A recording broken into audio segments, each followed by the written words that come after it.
की बात कर रहा था। कश्मीर की जनता अपनी इच्छा से भारत के साथ मिली है, संविधान के अनुसार मिली है। ये बंधन टूट है। हमने कहा आप इसको समझ नहीं सकते। आपके लिए हथियारों का खेल है, आपके लिए मजहब का तकाजा है, लेकिन हमारी राष्ट्रीयता का आधार है। अब मजहब के आधार पर हम दूसरी बार हिंदुस्तान আমরা বন্ধু পরিবর্তন করতে পারি, কিন্তু আমাদের প্রতিবেশী নয়। ভারতের প্রাক্তন প্রধানমন্ত্রী অটল বিহারী বাজপেয়ী 2003 সালের মে মাসে এই কথাটি বলেছিলেন। অবশ্যই একটি সুযোগ দেওয়া হলে পাকিস্তান এমন একটি প্রতিবেশী যা সবাই পরিবর্তন করতে পছন্দ করবে। পাকিস্তানের সাথে ভারতের সম্পর্ক তো আগাগোড়াতেই তলানিতে, এমনকি দেশ বিভাজনের পর থেকে 4টি যুদ্ধও ঘটে গিয়েছে দুটি দেশের মধ্যে। চিরপ্রতিদ্বন্দ্বী ভারতের সঙ্গে পাকিস্তানের সম্পর্ক কেমন সেটা কারোর জানার বাকি নেই। আমাদের এই প্রতিবেশী চিরাচরিতভাবে ভারতে সন্ত্রাস রপ্তানি করে আসছে এবং ভারত থেকে খাদ্যপণ্য, ওষুধ এবং শিল্পের কাঁচামাল আমদানি করে থাকে। ভারতকে সবসময় বিপদ হিসেবে বিবেচনা করে পাকিস্তান তার সামরিক বাহিনীতে অর্থ ব্যয় করে চলেছে। তো ভারতের কথা তো হলো, ভারতের কথা ছাড়ুন, এখন পাকিস্তানের বাকি প্রতিবেশী দেশের কী খবর? তারা কি খুশি পাকিস্তানকে প্রতিবেশী হিসেবে পেয়ে? কয়েকটা বিষয়কে পয়েন্ট আউট করলে আমরা জানতে পারবো পাকিস্তানের সাথে তার প্রতিবেশীদের সম্পর্কের ব্যাপারে। প্রথমে পাকিস্তানের সীমার দিকে নজর দিলে দেখতে পারবো তার একপাশে রয়েছে ভারত এবং অন্যদিকে দেশটি ইরান এবং আফগানিস্তানের সাথে বর্ডার শেয়ার করছে। আমরা যদি পাকিস্তানের দুই প্রতিবেশী ইরান এবং আফগানিস্তানকে দেখি, তাদের সাথে পাকিস্তানের ঘন ঘনই সংঘর্ষের সংবাদ শুনতে পাই। কেউ আবার এই যুক্তি দেয় যে ভারত হিন্দুবহুল দেশ আর পাক মুসলমান, সেজন্য এত সমস্যা। যদিও আমরা সবাই জানি ভারতবর্ষ দেশ বিভাজনের পর সেকুলার বা সম্প্রদায় নিরপেক্ষ এই ভিত্তিতে পুনর্গঠিত হয়েছিল, কিন্তু পাক গঠন হয়েছিল এক বিশেষ সম্প্রদায়ের কথা মাথায় রেখে। আর তাই ভারতের পুরো নাম রিপাবলিক অফ ইন্ডিয়া এবং পাকিস্তান হলো ইসলামিক রিপাবলিক অফ পাকিস্তান। যুক্তির খাতিরে যদি এটা মেনেও নেওয়া যায় যে ভিন্ন সম্প্রদায় পাকিস্তান এবং ভারত সমস্যার শিকড়, তাহলে ইরান আফগানিস্তানের সাথে সুমধুর সম্পর্ক পাকিস্তানের থাকা উচিত। তারা সবাই ভাই ভাই, তিনটি দেশই মুসলিম অধ্যুষিত। পাকিস্তানের মতো তার প্রতিবেশী আফগানিস্তান একটি সুন্নি সংখ্যাগরিষ্ঠ দেশ, যেখানে আরেক প্রতিবেশী ইরান একটি শিয়া দেশ। আপনারা হয়তো জানেন মুসলিমদের মধ্যে দুটি প্রধান সম্প্রদায় রয়েছে, শিয়া ও সুন্নি। কিন্তু আপনারা কি এটা জানেন কোনো প্রতিবেশীর সঙ্গে পাকিস্তানের সম্পর্ক সৌহার্দ্যপূর্ণ নয়? না ইরান, না আফগানিস্তান, না ভারত। প্রকৃতপক্ষে ভারতের সাথে আন্তর্জাতিক সীমান্ত এবং নিয়ন্ত্রণ রেখা বা এলওসি কিছু সময়ের জন্য প্রায় শান্ত থাকলেও আফগানিস্তান এবং ইরানের সাথে প্রতিবেশী পাকিস্তানের সীমান্ত বর্তমানে উত্তপ্ত হয়ে উঠেছে। তারিখ 16 জানুয়ারি 2024, পাকিস্তানের মাটিতে ব্যাপক হামলা চালায় ইরান। সুন্নি বেলুচ সন্ত্রাসী গোষ্ঠী জয়শ আল আদালের ঘাঁটিতে ইরানি হামলা চালানো হয়।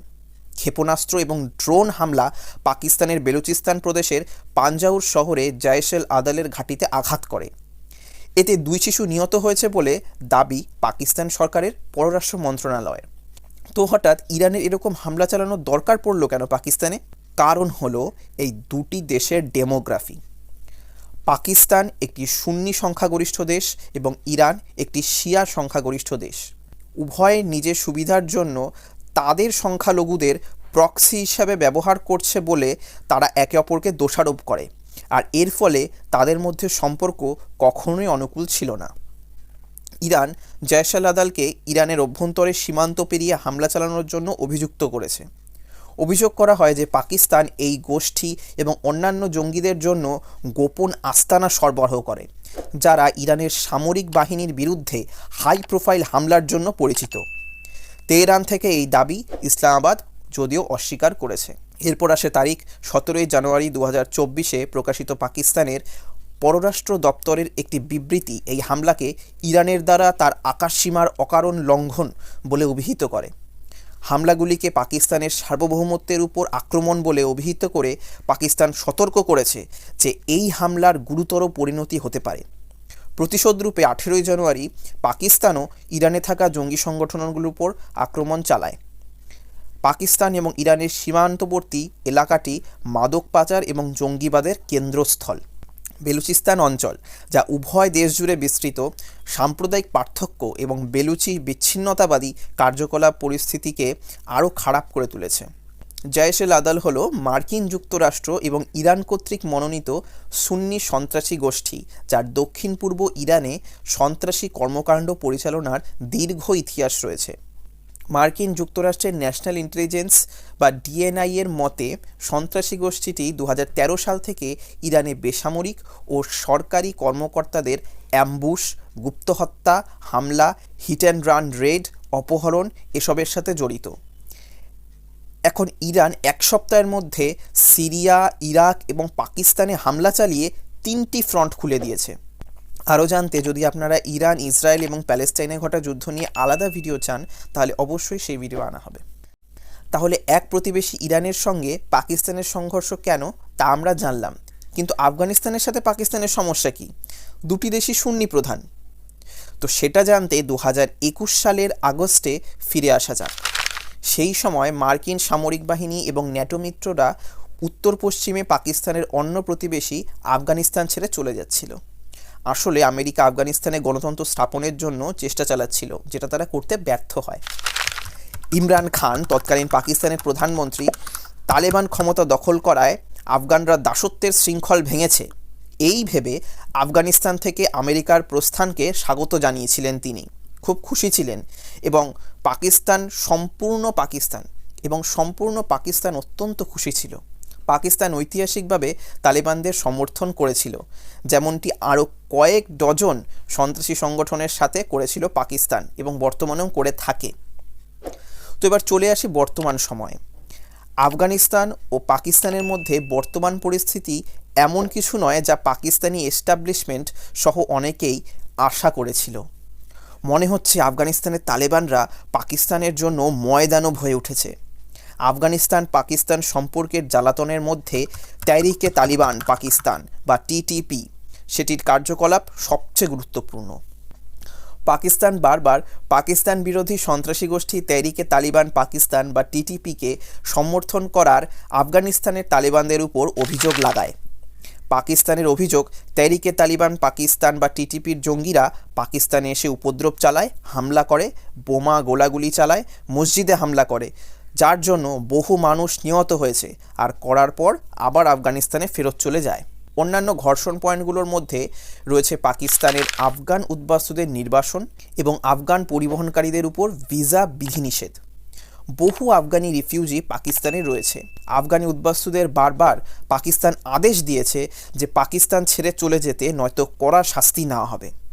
আফগানিস্তানের তালিবান সরকার পাকিস্তানের এরকম ব্যবহারে ক্ষুব্ধ হয়ে রয়েছে। এর জন্য দ্বিপাক্ষিক টানাপোড়েন তৈরি হয়েছে। যদিও তালিবান শাসনের আগে ভারতের মতো আফগানিস্তানের বেসামরিক সরকার ক্রমাগত পাকিস্তানকে তার সন্ত্রাসী কার্যকলাপ বন্ধ করতে বলেছিল। তো ইরান এবং আফগানিস্তানের সঙ্গে পাকিস্তানের সম্পর্ক কেমন, তা তো আপনারা জেনেই গেলেন, এবং কেন তাদের পাকিস্তানকে নিয়ে এমন মন মানসিকতা তার কারণ জানলেন। ভারতের বিষয়ে আলাদা করে তো কিছু বলার নেই। ভারতের সাথে পাকিস্তানের সম্পর্ক, যাকে তারা চির প্রতিদ্বন্দ্বিতা বলে মনে করে, তা গোপন নয়। ভারত 2019 সালে জম্মু এবং কাশ্মীরের বিশেষ মর্যাদা প্রত্যাহার করার পরে, অর্থাৎ আর্টিকেল 370 সরানোর পরে, দুদেশের সম্পর্কটি শীতের হিম থেকে হিমবাহে পরিণত হয়েছিল। পাকিস্তান, যার এই ইস্যুতে কোনো অবস্থান নেই, দেশের কোন রাজ্যে কোন ধারা লাগানো হলো কি প্রত্যাহার করা হলো সেটা সম্পূর্ণ সেই দেশের অভ্যন্তরীণ বিষয়, তবুও পাকিস্তান এর বিরুদ্ধে প্রতিবাদ করেছে এবং সিদ্ধান্তটিকে একতরফা বলে অভিহিত করেছে। কিন্তু আমরা ভারতবাসী জানি, বর্তমানে ভারতীয় কাশ্মীর অঞ্চল পাক অধিকৃত কাশ্মীরের থেকে বহুগুণ উন্নত হয়ে গিয়েছে, যা পাকিস্তানিরা নিজেরাও জনসমক্ষে স্বীকার করে থাকে। কাশ্মীরে ধারা প্রত্যাহারের পর থেকে পাকিস্তান ভারতের সঙ্গে সমস্ত ধরনের কূটনৈতিক সম্পর্ক এবং বাণিজ্য বন্ধ করে দিয়েছিল। যদিও এটি লক্ষ্য করা আকর্ষণীয় যে 2 বছর পর উভয় দেশের 2021 সালের ফেব্রুয়ারি থেকে নিয়ন্ত্রণ রেখায় একটি চুক্তি হয়, যার ফলে সীমান্তে পূর্বের তুলনায় শিথিলতা তৈরি হয়েছে। ভারতীয় সেনাবাহিনী এবং পাকিস্তান সেনাবাহিনীর মধ্যে যুদ্ধবিরতি চুক্তির আগে এলওসিতে ক্রমাগত গোলাবর্ষণ এবং গুলিবর্ষণ দেখেছিল তারা। সীমান্তে অনুপ্রবেশ, ড্রোন ক্রসিং এবং পাকিস্তান থেকে সীমান্তে গুলিবর্ষণের কয়েকটি ঘটনা অব্যাহত ছিল। কিন্তু 2021 সালে এই এলওসিতে চুক্তির ফলে তা বর্তমানে অনেকটাই কমে গেছে। ভারতের সাথে পাকিস্তানের 1947, 1965, 1971 এবং 1999 4বার যুদ্ধ হলেও বর্তমানে উভয় দেশই পারমাণবিক রাষ্ট্র। কিন্তু এই তিনটি দেশ ছাড়াও আরেকটি দেশের কথা এখানে না বললেই নয়, যার যথেষ্ট প্রভাব রয়েছে পাকিস্তানের রাজনীতিতে এবং সীমায়। তা হলো পাকিস্তানের চীন অ্যাঙ্গেল। আপনারা হয়তো ভাবছেন, ইরান, ভারত এবং পাকিস্তান ছাড়া চীনও কি পাকিস্তানের সঙ্গে সীমা ভাগ করে? তো জানিয়ে রাখি, না, পাকিস্তানের চীনের সাথে স্থলসীমানা ভাগ করে না। 1947 সালে পাকিস্তান অবৈধভাবে কাশ্মীর দখল করে এবং অপরদিকে 1962 সালে চীন কাশ্মীরের আকসাই চীন এই অঞ্চলটি অবৈধভাবে ভারতের কাছ থেকে দখল করে নেয়। তো সেই ভিত্তিতে পাকিস্তান এবং চীন প্রতিবেশী হয়ে দাঁড়ায়। যাই হোক, মাটিতে তারা 1963 সালে চীনের কাছে পাকিস্তান অধিকৃত কাশ্মীরের একটি অংশ, বিতর্কিত শাকসগাম উপত্যকা হস্তান্তরিত করেছিল। তারা চীনকে এই অঞ্চলটি দিয়ে দিয়েছিল, যেটি সম্পূর্ণরূপে আন্তর্জাতিক আইন বিরুদ্ধ। এই অঞ্চলের মাধ্যমে বাণিজ্য এবং জনগণের মধ্যে বিনিময় করে থাকে দুটি দেশ। আসলে এই অঞ্চল দিয়ে যাওয়া চীন পাকিস্তান অর্থনৈতিক করিডোর বা সিপেক দুটি দেশকে সংযুক্ত করে। আপনাদের আবার জানিয়ে রাখি, সমগ্র পিওকে এবং আকসাই চীন ভারতের অবিচ্ছেদ্য অংশ। অতএব পাকিস্তানের সাথে চীনের জোট একটি স্ট্র্যাটেজিক পার্টনারশিপ হয়ে দাঁড়িয়েছে। প্রাথমিকভাবে ভারতের প্রতি পারস্পরিক বিরোধিতা থাকলেও পরবর্তীকালে এই দুটি দেশের সম্পর্ক বহুমুখী কূটনৈতিক, অর্থনৈতিক এবং সামরিক সহযোগিতায় বিকশিত হয়েছে। পাকিস্তান এবং চীন কিন্তু প্রতিবেশী নয় এবং এদের মধ্যে যে পার্টনারশিপ রয়েছে সেটি একমুখী।